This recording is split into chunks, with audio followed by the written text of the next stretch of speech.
Bryan Danielson says unlikely he will ever wrestle again. Speaking to Alistair McGeorge of the Metro, Danielson stated that although it was only a 5% chance that he would come back, he was also aware that he could be called upon if plans change. The quote is, I'm like 95% chance no, he laughed. But the reality is that, say you have a big main event and something happens where somebody gets hurt and Tony Khan says, hey Bryan, we need you for this thing. Is there something you could do? And then he says, yeah, there's something I could do. I just have to be careful. But I mean, it's one of those things where there's ways to work around it. Yeah, well, there's something you can do too, Tony. Get that checkbook out. Mm-hmm. Put a bunch of zeros on there, and I'll do it. So I'm sure you know that Bryan, I'm forever going to call him Daniel Bryan. Bryan Danielson, history of neck injuries. He had to retire from WWE for a number of years before they let him back in, and now with AEW his neck's got even worse. He doesn't want to have the surgery because that's a very, very long recovery time. But 95% no. Why can wrestlers never ever say 100% I'm done and mean it? Just can't. Because when you try to get out, kid, they keep yanking you back in. What movie was that from? Oh, I can't remember. When you think that's a mafia guy. When you think you're out there, yank you back in. But why is it though? Why can't you just be, you know what, I'm satisfied, I've had a great career, I'm done? Why do you have to do it until the wheels fall off? Because if somebody dangles money in front of you, yeah, I'll go. I don't have to kill myself, but I'll show up. And it's part ego, it's part pride, it's part I can still part macho. I can do it, and you can do it till the first bump tells you, I didn't think about this deep enough. So, would you practice beforehand? Let's say, I mean, not now, obviously, but let's say, in your early 60s or something, when you were still occasionally wrestling, and let's say you hadn't wrestled for a while, you didn't know if you could do it. Would you practice first, or would you just go to the show and just hope your body holds up? Yeah, I never believed in practice too much. I practiced enough.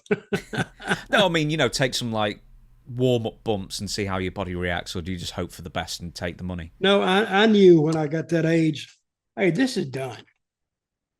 This is, if you can't really look the part and do the part, you don't have any business being in there.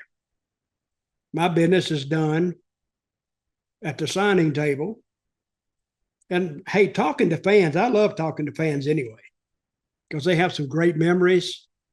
And I can tell some of my bullshit stories, and they can tell me some of theirs. And I look forward to going to signings, which I'm going to try to do some signings here later in the year. But fans to me are more interesting than the guys I work with, because I know all about them. Fans come up and they tell me completely new stuff. I can tell them completely new stuff because they hadn't heard the story 14 times like somebody else has.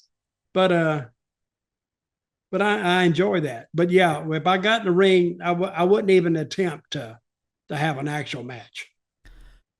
One more quote from Bryan. He says, regarding WWE and his retirement, his forced retirement in 2016, he says, I kept fighting internally and outwardly to come back, but now I'm at peace with it as far as his latest run and retiring. I don't know if I would be so at peace if I hadn't been hurting as bad as I was in the last 6 months. So once again, Wait a minute. He's hurting badly in the last 6 months, but he's going to make a return? Is that what you said? That's basically what he's hinting at, and to say, well, I'm not 100% retired, but my God, that last wrestling run I had, I was in horrible pain. Just 6 months ago? No, the last 6 months of his wrestling run, so that'll be in last year. I'd advise him against it. So, I mean, there's ways to maybe get the same result, and everybody knows time forgets no one. What do you mean by the result? You mean like the adrenaline rush kind of thing? Well, he'll get in there I think he could do something that he wouldn't tax his body so much, because once he gets in there and the adrenaline starts flowing, you may not feel it then. You will feel it the next day.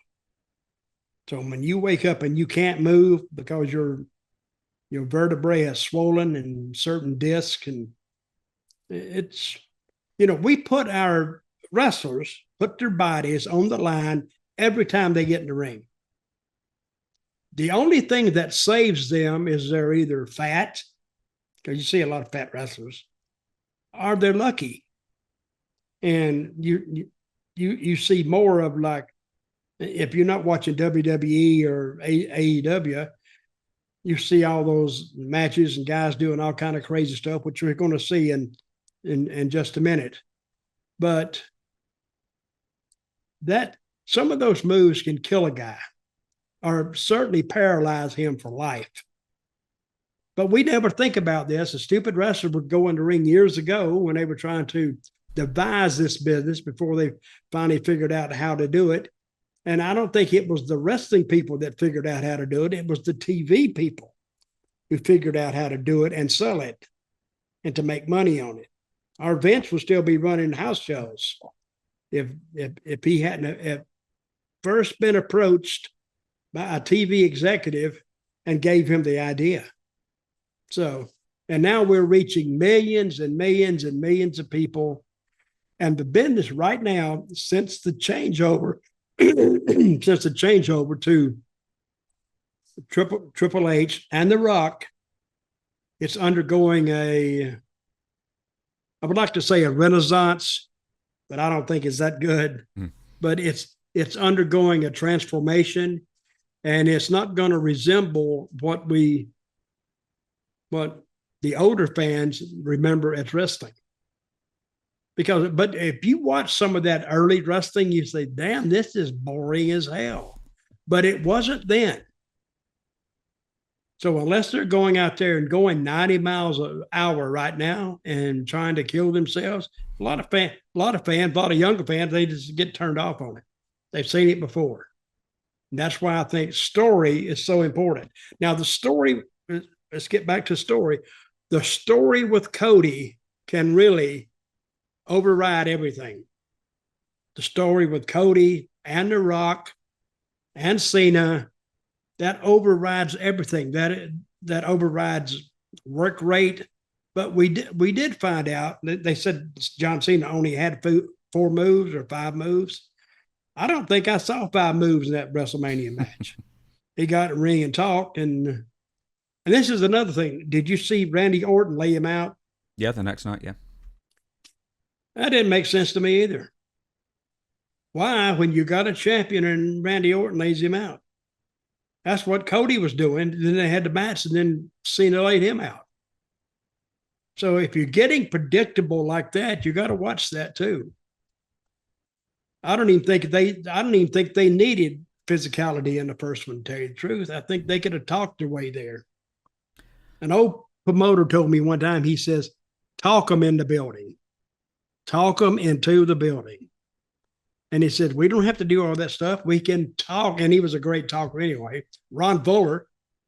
And that was the premise he lived by. And he probably ran on it for about 6 to 8 months. Talk them into the building with what we promise you we will deliver. Instead of delivering it on TV and they've already seen it, deliver it there when they buy a ticket, which made sense at the time. So is this relating to Bryan Danielson then? Bring him back, but not in a wrestling role. You can tell a story with him without the physicality, basically. I think he's not as hurt as much as he says he is. I think he wants the fans to think, oh, he's sacrificing it all for them. Oh, he could get hurt, and he could. But I think that if he is that simple-minded that he think that he couldn't get hurt in a wrestling match, I think he's fooling himself. I think if he says I can go and maybe do 5% of what I used to do, if he gets in that ring, we know that he can do 5% more than he used to do. So it's up to him. So we'll see if he takes it up or not.